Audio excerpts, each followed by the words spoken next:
இயேசுவுக்கே புகழ். இன்றைய இறை வார்த்தைகளை சுருக்கமாக தியானித்து ஜெபிப்போம்.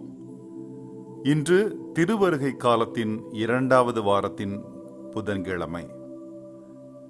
இன்று நாம் இயேசு நமக்கு கொடுக்கும் சமாதானத்தை தியானிக்கிறோம். மண்ணுலகில் நமது நேரம் மிகவும் குறைவு என்பதை நாம் அனைவரும் அறிவோம். மேலும் நாளைய சூரிய உதயத்தை நாம் காண முடியும் என்பதற்கு எந்த உத்தரவாதமும் இல்லை. இருப்பினும் நம்மில் பெரும்பாலோர் உலக இன்பங்களில் கவனம் செலுத்த விரும்புகிறோம். ஏனெனில் அவை நம்மை மிகவும் கவருகின்றன. அது மது போதையாக இருக்கலாம், அலைபேசிகள் அதாவது செல்போன்ஸ், இணையதள விளையாட்டுகள் மற்றும் சூதாட்டம், போதைப் பொருள், சமூக வலைத்தளங்கள் போன்றவையாக இருக்கலாம். இங்குள்ள முக்கிய பொறி என்னவென்றால், தீயவற்றை நோக்கி அழைப்பவர்களிடம் நாம் காட்டும் கூடாத நட்பு. தனது அனைத்து ஊழியர்களுடனும் நட்பு கொள்ளும் எந்த கோடீஸ்வரரையும் உங்களுக்கு தெரியுமா? தங்கள் அனைத்து பக்தர்களின் நெருங்கிய நண்பர்களான தெய்வங்கள் அல்லது தெய்வீக வடிவங்களை நீங்கள் அறிவீர்களா? இயேசு தன்னை முழுமையாக உங்களின் நண்பராக கொடுக்கிறார். அவர் சுய தியாக அன்பை வலியுறுத்திக் கொண்டுதான் இருக்கிறார். மேலும் தம்மை பின்பற்றுபவர்களையும் இதையே பின்பற்றும்படி கட்டளையிட்டார். இயேசுவின் நட்பு என்பது மற்றவர்களுக்காக உண்மையிலேயே தனது உயிரை கூட கொடுப்பதை உள்ளடக்கியது என்பதை நமக்கு தன் வாழ்வின் மூலம் காட்டியுள்ளார் என்று யோவான் நற்செய்தி 15வது அதிகாரத்தில் 13வது இறைவசனம் சொல்கிறது. இயேசு நம்மையும் அனைத்து சீடர்களையும் பணியாளர்கள் என்று அழைக்கவில்லை, மாறாக நண்பர்கள் என்று அழைக்கிறார். ஏனெனில் அவர் விண்ணக தந்தை அறிவுறுத்திய அனைத்தையும் சீடர்களிடமும் திருவிவிலியத்தின் வழியாக நம்மிடமும் தொடர்ந்து பகிர்ந்து கொள்கிறார் என்பதை பார்க்கிறோம்.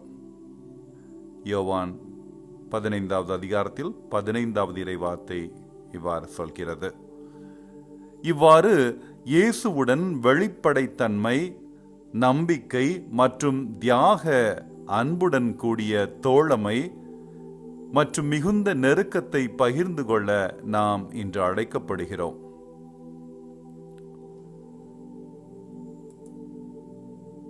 மேற்கூறியவற்றின்படி இன்று இயேசு நம்மிடம் கேட்கிறார்,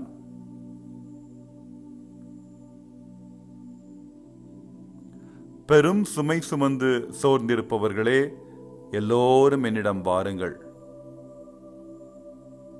நான் உங்களுக்கு இளைப்பாறுதல் தருவேன். நான் கனிவும் மனத்தாழ்மையும் உடையவன். ஆகவே என் நுகத்தை உங்கள் மேல் ஏற்றுக்கொண்டு என்னிடம் கற்றுக்கொள்ளுங்கள். அப்பொழுது உங்கள் உள்ளத்திற்கு இளைப்பாறுதல் கிடைக்கும். ஆம், என் நுகம் அழுத்தாது, என் சுமை எளிதாயுள்ளது.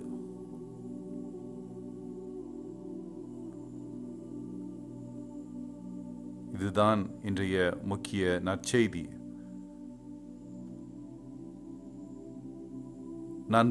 நண்பர்களுடன் சேர்ந்து மற்றவர்களை பற்றி கிசுகிசுக்க நாம் முயற்சி செய்கிறோமா? அல்லது இன்று மாலை குறிப்பிட்ட நண்பர்களை சந்தித்து மிகவும் நச்சுத்தன்மையுள்ள மது வகைகளை குடிக்கவும், போதைப் பொருள்களை உபயோகிக்கவும், தேவையில்லாதவற்றை போதைக்காக புகைக்கவும் போகிறோமா? இதனால் நமது அன்றாட குழப்பத்திலிருந்து தற்காலிகமாக பிரிந்த உணர்வு நமக்கு ஏற்படலாம். ஒரு தற்காலிகமான மகிழ்ச்சி நமக்கு கிடைக்கலாம். ஆனால் இயேசுவை கண்டுபிடித்தவுடன் அவரை விட்டு செல்ல உங்களை தூண்டுவது எது? சாத்தானா? சாத்தானிய பற்று உங்களுக்கு நன்றாக உணர தற்காலிக நிவாரணத்தை மட்டுமே தரும். இதோ ஆண்டவர் தம் மக்களை மீட்க வருகிறார். அவரை எதிர்கொள்ள ஆயத்தமாயிருப்பவர் பேறு பெற்றோர். ஏனென்றால் நம்முடைய கர்த்தர் நித்திய தேவன், பூமியின் எல்லைகளை படைத்தவர். ஆண்டவரே என்றுமுள்ள கடவுள். அவரே விண்ணுலகின் எல்லைகளை படைத்தவர். ஆண்டவர் மேல் நம்பிக்கை வைத்திருப்பவர்களோ புதிய ஆற்றல் பெறுவர். கழுகுகள் போல இறக்கை விரித்து உயரே செல்வர். அவர்கள் ஓடுவர், களைப்படைய மாட்டார்கள். நடந்து செல்வர், சோர்வடைய மாட்டார்கள் என்று ஏசாயா தீர்க்கதரிசி 40வது அதிகாரத்தில் 28 மற்றும் 31வது இறைவார்த்தைகளில் கூறுகிறார். ஆகவே நம் ஆன்ம நண்பர் இயேசுவில் என்றென்றும் நாம் மகிழ்ச்சியாக இருக்க வேண்டும். மீண்டும் நம் ஆன்ம நண்பர் அவரே சொல்லுகிறார், நீ என் நண்பராக இருக்கிறாயா? நான் உன் நண்பன். நீ என் பணியாளன் அல்ல என்று சொல்லும் அந்த தேவனை நினைப்போம். அப்படிப்பட்ட ஒரு அற்புதமான இயேசுவில் என்றென்றும் நாம் மகிழ்ச்சியாக இருந்து அயலாரிடமும் அதே மகிழ்ச்சியை நாம் பிரதிபலிப்போம். சிறிது நேரம் கண்களை மூடி ஜெபிப்போமா? அதற்கு முன்பாக ஒரு திருப்பாடலில் ஒரு வசனங்கள், ஒரு இறைவார்த்தையை நினைத்து தியானிப்போம். திருப்பாடல் 103 என்று சொல்கிறது. 3வது 4வது இறைவார்த்தைகளில், அவர் உன் குற்றங்களை எல்லாம் மன்னிக்கிறார், உன் நோய்களை எல்லாம் குணமாக்குகிறார். அவர் உன் உயிரை படுகொழியினின்று மீட்கிறார். அவர் உனக்கு பேரன்பையும் இரக்கத்தையும் மணிமுடியாக சூட்டுகிறார்.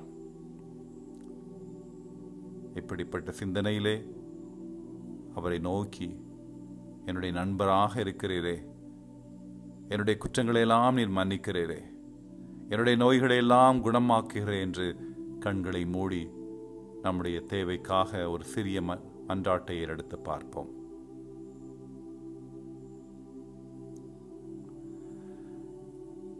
என் கூடவே இரும் ஓ இயேசுவே, நீ இல்லாமல் நான் வாழ முடியாது. என் பக்கத்திலே இரும் ஓ இயேசுவே, நீ இல்லாமல் நான் வாழ முடியாது. வியாதியின் நேரத்தில் வைத்தியரானீரே, சோதனை நேரத்தில் நண்பரானீரே. வியாதியின் நேரத்தில் வைத்தியரானீரே, சோதனை நேரத்தில் நண்பரானீரே. என் வைத்தியர் நீரே, என் நண்பரும் நீரே, எனக்கெல்லாமே நீங்கதானப்பா. என் வைத்தியர் நீரே, என் நண்பரும் நீரே, எனக்கெல்லாமே நீங்கதானப்பா. என் கூடவே இரும் ஓ இயேசுவே, நீ இல்லாமல் நான் வாழ முடியாது. என் பக்கத்திலே இரும் ஓ இயேசுவே, நீ இல்லாமல் நான் வாழ முடியாது. நீ இல்லாமல் நான் வாழ முடியாது.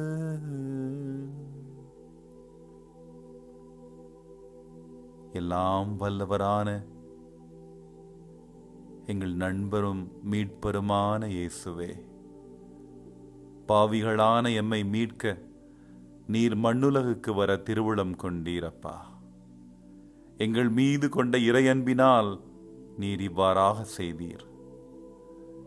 இறுதியாக நீர் எம்மை உம்முடைய பணியாளர்கள் என்று கருதாமல் நண்பர்கள் என்று அழைத்து எங்களுக்காக உம்முடைய உயிரையே நீர் அர்ப்பணித்தீர். எம் பாவ வாழ்க்கைக்காக நாங்கள் வருந்துகிறோம் ராஜா. உலகம் சார்ந்த இன்பங்களை அனுபவித்து உம் தெய்வீக அன்பை புறக்கணித்த தருணங்களுக்காக வருந்துகிறோம். இஸ்ரவேலர்களின் விடுதலை பயணத்தின் போது நம்பிக்கையற்று உம்மை நிந்தித்ததைப் போலவே எங்களை பாதிக்கும் நோய்களுக்கும் பூமிக்குரிய பேரழிவுகளுக்கும் உம்மையே நாங்கள் குறை சொல்லிக் கொண்டிருக்கிறோம். அப்பா, நீர் எங்களுக்கு ஒருபோதும் தீயவற்றை விரும்புவதில்லை. மேலும் எங்கள் கவலைகளையும் துன்பங்களையும் உம்மிடமே கொடுத்து விடும்படி எங்களிடம் கேட்கிறீர். எங்களுக்காக எம் சுமையை தாங்கவும் நீர் தயாராக இருக்கிறீர். உம் அன்பிற்கு பாத்திரனாக இருக்க நாங்கள் தகுதியற்றவர்களாக இருக்கிறோம். உம்மை ருசிக்கும் போது உமது தூய நாமம் எவ்வளவு இனிமையாகவும் நித்தியமாகவும் இருக்கிறது என்பதை உணர்கிறோம். எம் நண்பராக இருப்பதற்கு நன்றி ஆண்டவரே. எம் நண்பனாக இருப்பதற்கு நன்றி இயேசுவே. அயலார்களின் சுமைகளை உம்முடனான எனது நட்பின் அடையாளமாகவும் நீர் என்னுடன் பகிர்ந்து கொண்ட தெய்வீக அன்பு மற்றும் அமைதியின் நன்றி அறிதலாகவும் நான் ஏற்றுக்கொள்கிறேன். என் உயிரே ஆண்டவரை போற்றிடு. என் முழு உளமே அவரது திருப்பெயரை ஏத்திடு. என் உயிரே ஆண்டவரையே போற்றிடு. அவருடைய கனிவான செயல்கள் அனைத்தையும் மறவாதே. ஆமேன். உங்களுக்கும் உங்கள் வீட்டாருக்கும் உங்களை சார்ந்தவர்களுக்கும் இறை அன்பின் காலை வணக்கங்கள். இன்றைய நாள் ஒரு ஆசீர்வாதமான, மகிழ்ச்சியான, பாதுகாப்பான, உடல் உள்ள ஆன்ம நலம் சிறந்திடும் வெற்றிகரமான நாளாக அமைய என் இதயத்தின் ஆழத்திலிருந்து இயேசுவின் பெயரில் வாழ்த்துகிறேன். நேரம் கிடைக்கும் பொழுது இன்றைய நற்செய்தியை முழுமையாக படியுங்கள். நன்றி.